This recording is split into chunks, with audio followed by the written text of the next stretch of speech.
ہندوستان میں اور پوری دنیا کے اندر سب سے زیادہ اگر حالات خراب کرنے میں اگر کوئی ذمہ دار ہے تو سوشل میڈیا ذمہ دار ہے. فیس بک نہیں بلکہ فساد بک. آج ذرا سے ویڈیو وائرل ہو جاتے ہیں. اور آپ نے دیکھا ہوگا بڑھ نگر میں, اجین میں, اندور میں, رتلام میں, جہاں بھی حالات خراب کرنے میں اگر سب سے زیادہ کسی کا ہاتھ رہا تو سوشل میڈیا کا ہاتھ رہا. آج ہمارے نوجوانوں کو سوشل میڈیا کے صحیح استعمال کو سمجھنا ہوگا. آپ کے پاس اگر کوئی نیگیٹو پوسٹ آتی ہے, کوئی نیگیٹو ویڈیو آتا ہے, اسے خبردار کبھی بھی شیئر نہ کریں, اسے کبھی بھی فارورڈ نہ کریں, چاہے واٹس ایپ ہو چاہے فیس بک ہو. اگر کوئی نیگیٹو بات آپ تک پہنچتی ہے, اگر کوئی نکاراتمک ویڈیو آپ تک پہنچتا ہے, اسے وہیں پر ڈیلیٹ کر کے ختم کر دیں. اگر آپ کو شیئر کرنا ہے تو پوزیٹو پوسٹ کو شیئر کریں, اچھی باتوں کو شیئر کریں. اگر آپ اچھی باتوں کو پھیلائیں گے تو اچھائی پھیلے گی, اور اگر آپ بری باتوں کو پھیلائیں گے تو برائی پھیلے گی. یاد رکھیے آج ضرورت اس کی ہے کہ جو ہندوستان میں جو حالات درپیش ہیں یہ صرف پولیٹیکل ایشوز نہیں ہیں, یہ ایک راجنیتک حالات نہیں ہیں بلکہ سوشل ایشوز ہے. ہم میں سماج میں جا کر کے سماج کی سوچ کو بدلنا ہوگا. جو ہندوستان میں بڑی آبادی ہے ان کے غلط فہمیوں کو بدلنا ہوگا, اسلام کو پھیلانا ہوگا. اللہ کے رسول نے فرمایا اگر 4 چیزیں تمہارے اندر ہے دنیا کی کوئی طاقت تمہیں نقصان نہیں پہنچا سکتی. وہ کون سی 4 چیزیں؟ اللہ کے رسول نے نہیں کہا کہ تم ہتھیار جمع کر لو, پرمانو بم بنا لو یا اپنے گھروں میں تلواریں بھر لو, بلکہ 4 ہتھیار بتائے. اللہ کے رسول نے فرمایا اگر 4 چیزیں آپ کے اندر ہیں تو دنیا کی کوئی طاقت آپ کو نقصان نہیں پہنچا سکتی. ایک تو امانت کی حفاظت, کہہ دو سبحان اللہ. امانت کی حفاظت کرو گے تو دنیا میں کوئی آپ کو آزار نہیں پہنچائے گا. دوسرا فرمایا سچی بات, کہہ دو سبحان اللہ. سچ بات اگر بولنا شروع کر دو گے تو کوئی تکلیف نہیں پہنچائے گا. پہلا فرمایا امانت کی حفاظت, دوسرا فرمایا سچی بات, تیسرا فرمایا حسن اخلاق, اچھا ویوہار, سداچار, ششٹاچار, اچھا ویوہار اگر آپ کے پاس ہوگا تو دنیا کی کوئی طاقت نقصان نہیں پہنچائے گی. اور چوتھا فرمایا اللہ کے رسول نے, پہلا فرمایا امانت کی حفاظت, دوسرا فرمایا سچی بات, تیسرا فرمایا کہ حسن اخلاق, اور چوتھا فرمایا خوف خدا. آج اگر ہم نے اس چیزوں کو اپنا لیا تو قیامت تک کوئی نقصان نہیں پہنچائے گا. ہم امام حسین کا نام لیتے ہیں. امام حسین کا جو پیغام ہے وہ شانتی کا پیغام ہے. امام حسین کا جو پیغام ہے امن و اتحاد کا پیغام ہے. امام حسین کربلا گئے تو جنگ کرنے نہیں گئے بلکہ شانتی کو قائم کرنے کے لیے گئے. آپ کا پیغام انسانیت کا پیغام ہے. اسی لیے تو آپ نے سنا ہوگا کہ بڑے بڑے لوگ امام حسین کو اپنا آئیڈیل مانتے ہیں, ظلم و ستم کے نام پر آئیڈیل مانتے ہیں. اللہ اکبر. آپ اگر 1,24,000 نبیوں کی اگر تاریخ دیکھنا ہو تو کربلا کے میدان میں دیکھ لو. آدم کا جنت سے نکلنا دیکھنا ہو تو حسین کا مدینہ چھوڑنا دیکھ لو. حضرت ایوب کا صبر دیکھنا ہو تو کربلا کے میدان میں دیکھ لو. حضرت نوح علیہ السلام کا طوفان نوح میں کشتی دیکھنی ہو تو عرب کے ریگستان کے سمندر میں آل رسول کا سفینہ دیکھ لو. اگر آپ کو موسیٰ علیہ السلام کا فرعون سے نجات پانا اور فرعون سے جہاد کرنا دیکھنا ہو تو کربلا کے میدان میں دیکھ لو. اگر آپ کو زکریا علیہ السلام کا یہودیوں کے ذریعے شہادت دیکھنی ہو تو کربلا کے میدان میں دیکھ لو. اگر آپ کو اسماعیل کی قربانی دیکھنی ہو اور ذبح عظیم دیکھنا ہو تو کربلا کے میدان میں دیکھ لو. مینا پہ تو چھری نہ چلی.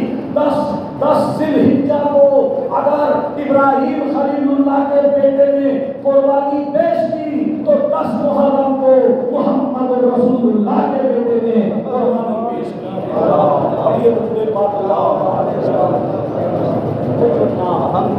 مولانا محمد وعلیہ وسلم صلاۃ و سلام علیہ رسول اللہ. 10 محرم کو قربانی پیش کی. جو چھری مقام مینا میں نہیں چلی تھی وہاں پر چھری بیکار ہو گئی تھی, لیکن کربلا میں چھری بھی چل رہی ہے, کربلا میں تیر بھی چل رہے ہیں, کربلا میں بھالے بھی چل رہے ہیں, کربلا میں خنجر بھی چل رہا ہے. اسی لیے تو کہا گیا ہے کہ ممکن نہیں ہے نام مٹانا حسین کا, ہنستا ہے تیر کھا کے گھرانہ حسین کا. تیر کھا کے گھرانہ حسین کا، اور گھٹنے نہ ٹیکتے کہیں باطل کے سامنے، گھٹنے نہ ٹیکتے کہیں باطل کے سامنے، پھر سے سناؤ قوم کو قصہ حسین کا، پھر سے سناؤ قوم کو قصہ حسین کا۔ یزید بولا میں ظالم ہوں ظلم کرتا ہوں، حسین بولے میں صابر ہوں صبر کرتا ہوں۔ یزید بولا میرے پاس پرچیاں اور بھالے ہیں، حسین بولے میرے ساتھ سر کٹانے والے ہیں۔ اسی لیے ہمیں یزیدیوں کا مقابلہ کرنا ہو تو حسینیت کو اپنانا ہوگا، سب و استقلال کو اپنانا ہوگا۔ آج میرے بھائیوں، آپ کا کیسور ہو یا پرنگر ہو یا بیرونچین ہو یا دھاڑ ہو، یہ جتنے بھی سینسیٹیو سٹیز ہیں، سینسیٹیو علاقے ہیں، یہاں پر خاص طور پر احتیاط کرنے کی ضرورت ہے۔ ظلم کا بدلہ ظلم ہمارا اسلام نہیں کہتا، انصاف کے بدلے میں ہم نے ظلم کے بدلے میں ظلم کرنا یہ اسلام نہیں ہے، بلکہ ظلم کے بدلے انصاف کرنا، ظلم کرنے والوں کو معاف کر دینا، یہ نبی کی سنت ہے۔ آپ دیکھیے